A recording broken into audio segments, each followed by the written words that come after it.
गांधारी भगवान शिव की परम भक्त थी। शिव की तपस्या करके गांधारी ने भगवान शिव से यह वरदान पाया था कि वो जिस किसी को भी अपने नेत्रों की पट्टी खोलकर नग्नावस्था में देखेगी, उसका शरीर वज्र का हो जाएगा। भीम से युद्ध से पहले ऐसे में गांधारी ने अपनी आंखों की पट्टी खोलकर दुर्योधन के शरीर को वज्र का करना चाहा, लेकिन कृष्ण के बहकावे के कारण दुर्योधन ने अपने गुप्तांग को पत्तों से छिपा लिया था, जिसके चलते उसके गुप्तांग और जांघें वज्र के समान नहीं बन पाए। घटना इस प्रकार है कि गांधारी दुर्योधन से कहती है कि मैं तुम्हें विजय श्री का आशीर्वाद तो नहीं दूंगी, किंतु ये शिव भक्तिनी एक कवच पहना सकती है। हे पुत्र, गंगा जाकर स्नान कर आओ और वहां से सीधे मेरे पास आओ, किंतु ऐसे ही जैसे तुम जन्म के समय थे। तब दुर्योधन कहता है, नग्न माताश्री। गांधारी कहती है, माँ के समक्ष कैसी लज्जा, जाओ स्नान करके निर्वस्त्र आओ। दुर्योधन कहता है, जो आज्ञा माताश्री। दुर्योधन के जाने के बाद श्री कृष्ण गांधारी के कक्ष में जाते हैं। गांधारी कहती है कि आओ देवकी नंदन, ये तो तुम्हें याद ही होगा कि 17 दिन पहले मैं 100 पुत्रों की माँ थी और अब केवल एक ही पुत्र की माँ हूँ।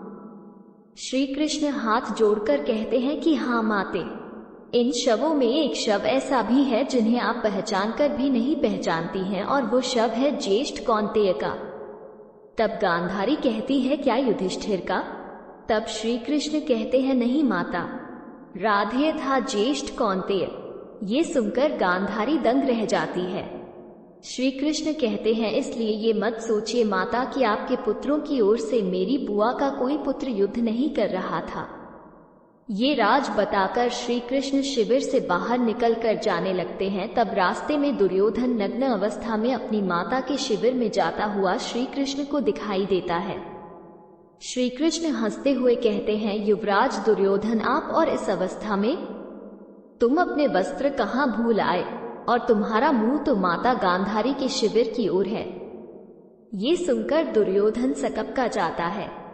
तब श्री कृष्ण कहते हैं, क्या तुम अपनी माता के पास इस दशा में जा रहे हो? तब दुर्योधन कहता है कि माताश्री का यही आदेश था। तब श्री कृष्ण कहते हैं, किंतु वो तुम्हारी माता है, उन्होंने अनेक बार तुम्हें गोदी में लिया होगा। तुम तो पुत्र हो, लेकिन अब एक वयस्क पुत्र हो, और कोई वयस्क अपनी माता के सामने पूर्ण नग्न नहीं जाता युवराज।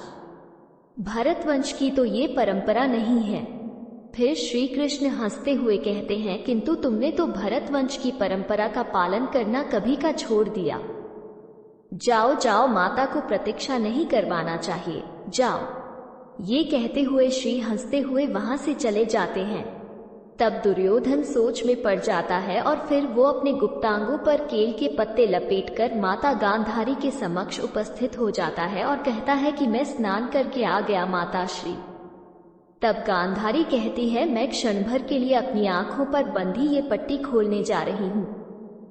मैंने तुम्हारे भाइयों को तो नहीं देखा, मैं तुम्हें आज देखूंगी। ऐसा कहकर गांधारी अपनी आंखों की पट्टी खोलकर दुर्योधन को देखती है तो उसकी आंखों से प्रकाश निकलकर दुर्योधन के शरीर पर गिरता है।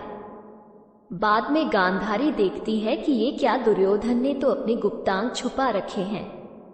तब वो कहती है, ये तुमने क्या किया पुत्र? तब दुर्योधन कहता है कि मैं आपके सामने नग्न कैसे आता माताश्री? तब गांधारी कहती है, किंतु मैंने तो तुम्हें यही आदेश दिया था। दुखी होकर वो पुनः अपनी आंखों की पट्टी बांध लेती हैं। फिर वो कहती हैं, तुम्हारे शरीर का वो भाग जिस पर मेरी दृष्टि पड़ी ही नहीं दुर्बल रह गया पुत्र, शरीर का शेष भाग वज्र का हो गया।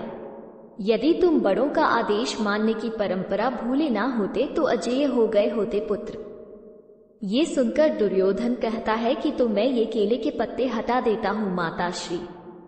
तब गांधारी कहती है कि मैं कोई मायावी नहीं हूँ, मैंने उस एक दृष्टि में अपनी भक्ति, अपना सतीत्व और अपनी ममता की सारी शक्ति मिला दी थी पुत्र।